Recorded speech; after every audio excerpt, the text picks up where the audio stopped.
We get married in January of 1996, and I was still going to Iowa State at the time, and all this time I was not really a heavy drinker. I would drink on the weekends and focus on my studies during the week.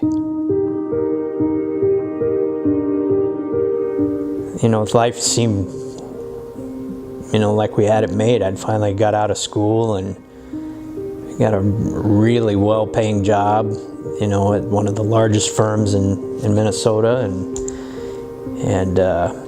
big house out in the suburbs, and kids in a nice school.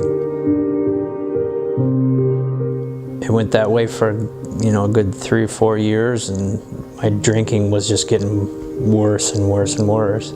I'd actually stopped drinking beer and started drinking booze.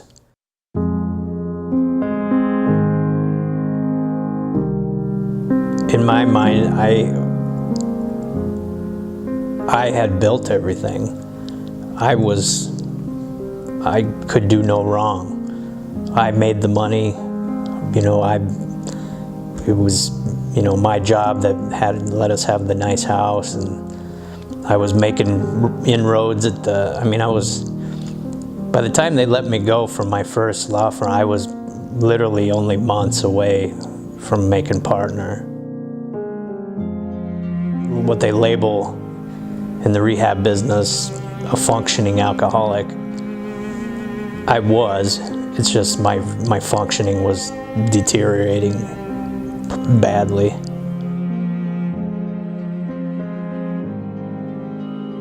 I found another very well-paying job down in Omaha, took it, but I didn't last maybe 6 months. My drinking was so bad I was getting hospitalized, detox centers, and finally they'd had enough of it and they let me go from that job, and that's the very first time I met an addiction counselor to discuss whether I had a problem or not.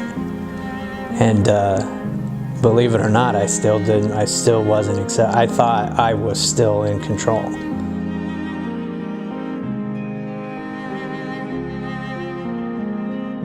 Rehab is typically, what they call the 30-day spin dry. You get just enough sobriety to feel good and be healthy. And as bad as I was, 30 days was not gonna do it for me, because it wasn't after I got out of rehab that first time. It was only a matter of, I think I lasted maybe a week before I was drinking again.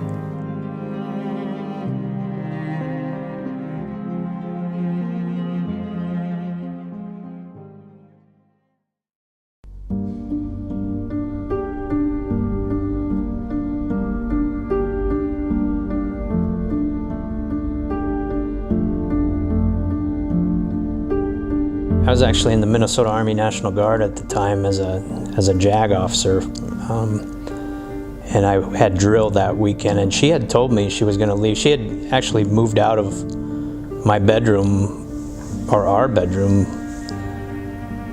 probably a good 3 months before she even left. And all she wanted, she kept asking me to just please stop, or to get help.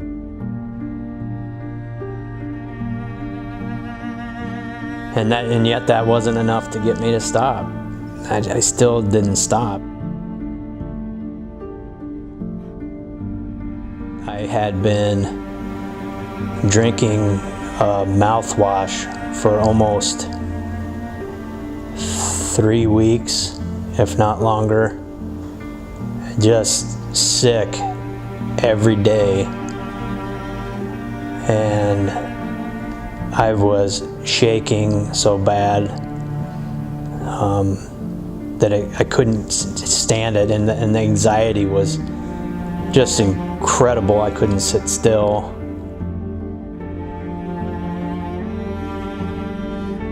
She asked me when's the last time I ate, and I didn't know.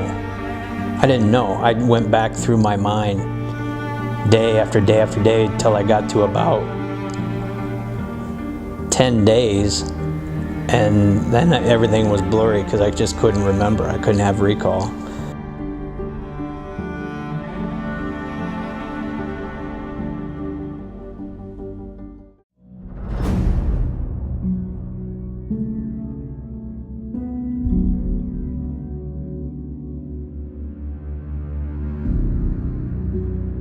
Got a hold of a friend, and I went and stayed at his place, and we talked most of the night. Went to bed, and when I got up in the morning, I walked uptown and bought a liter of vodka, a pint of 100 proof vodka, and a couple of Travelers. I drank all of it.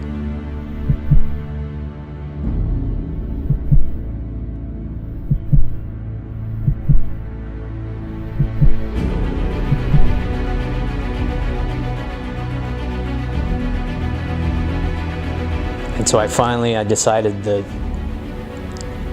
I can't do this anymore. And I got on the bus, took it to the VA, and checked myself in. The psychiatrist there was concerned because he thought I was trying to drink myself to death.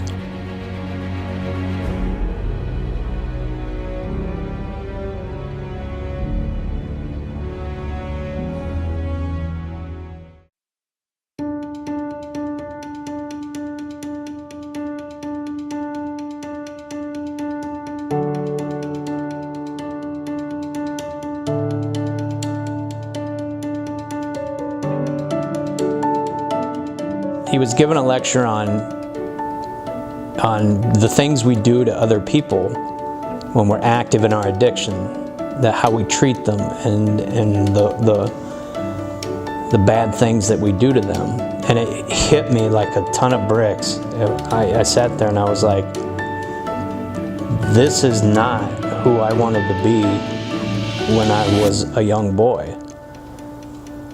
I didn't want to be who I am now. And I thought about, my ex-wife and my children and how awful I had been. And I just said, no more of this. And from that day forward, I set out to be the absolute best man I can be. I'm an absolute firm believer that all Christ really wants is just a relationship. Without even paying attention sometimes, he just works in my life, and I don't even realize it. For the most part, I look around and I see everything that he's opened up to me, like crossroads, and becoming very good friends with Glenn and Chris Gregory at CrossFit, and having Gavin Gardner as well, having these really strong Christian men that he's just kind of pulled around me.